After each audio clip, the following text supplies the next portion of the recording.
Let's talk about wildfires. You have experience in aviation, I do. in natural resources, I and do. other areas, I do. in politics. I do. So I'm interested in your views on the wildfire season. Let me put this season in perspective.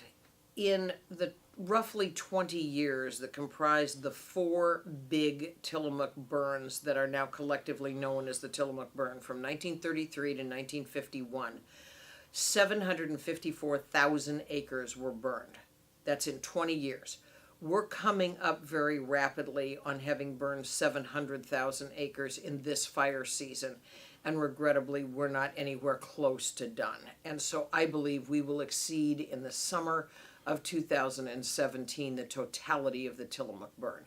And if you recall back in 1933, the big burn in Tillamook that burned 350,000 acres did not have the benefit of air tankers, helicopters, lots of hand crews, forward-looking infrared, or all of the many other tools that we use to fight modern fire. The point is that on that acreage comparison alone, one has to jump to the conclusion that there is something more here than just the woods are dry and stressed from drought and insects. I believe we have a failed federal timber policy. Now, if one looks, as we heard in the hearing this morning, at how many acres are under Oregon Department of Forestry protection and how many are burned versus how many are under the federal jurisdiction and how many are burned, it is a startling difference. Between 5.5% to 7% is Department of Forestry. And that's because we are uniquely good, and that skill is recognized internationally, at what is called initial attack, which means you pour assets at a fire when it's small, less than 10 acres generally, and you put it out. I'll give you the starkest example. A good friend of mine worked for the Department of Forestry, the Oregon Department of Forestry, for his entire professional life. He was one of 4 people qualified in the United States to be a certain type of incident commander. And in fact, he was in charge of the Biscuit Fire, which is some of the burned over area of the Chetco Bar right now. He has retired and moved to Sisters. His front room looks right out on the Millie Fire. He called me when the Millie was at about 4 acres, and he said, you know, if you could bring a couple of Jet Ranger helicopters over here and a couple of buckets, we could put this thing out in an afternoon. He was drawing on the fact that for 20 years I owned, managed, and flew for a helicopter company, and we did a lot of fire suppression. In fact, I don't know, but I think that I was the first woman certified by the Forest Service to fly external load on forest fires. Incidentally, the check pilot up here didn't want to fly with a girl, and so they had to bring a check pilot up from California. Believe me, I've resented that for the intervening 4 decades. But the long and the short of it is that the feds screwed around for so long on initiating initial attack on the Millie Fire that at the last number I heard, it was approaching 27,000 acres. That is bizarre. And their policy of these roadless areas, their policy of doing environmental assessments for ecological values before they go put out the fire, how'd that work out at the Chetco? The Chetco is now approaching 200,000 acres. And again, I am told by very knowledgeable people that that fire was suppressed. It needed a little bit of mop up.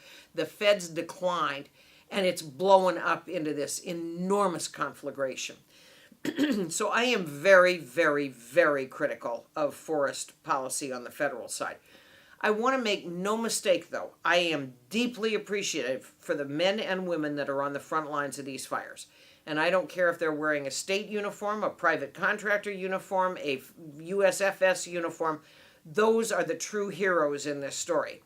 The fact that in the federal government, the bureaucrats that are running these fires are making it more difficult for the men and women that are out on the front lines. And I think it's high time that we have a stem to stern review of federal policy. If we have, and we do, the federal government as our neighbor in Oregon, and they are not taking care of their woods, and they do not make the commitment to initial attack, they put private Oregon timberlands in jeopardy, and they put state of Oregon land in jeopardy.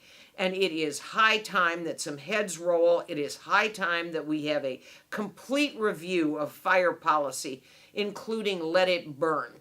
And tragically, the thing that has now driven this point home is that many people in Portland, I think, were ambivalent about fire. It happened someplace else. Other people packed their houses. Other people had befouled air. But when the gorge fire started and it burned a place precious and accessible to lots of Portlanders, then all of a sudden fires took on a new urgency. So I hope that we are joined by people who are willing to come in and have a conversation about fire policy.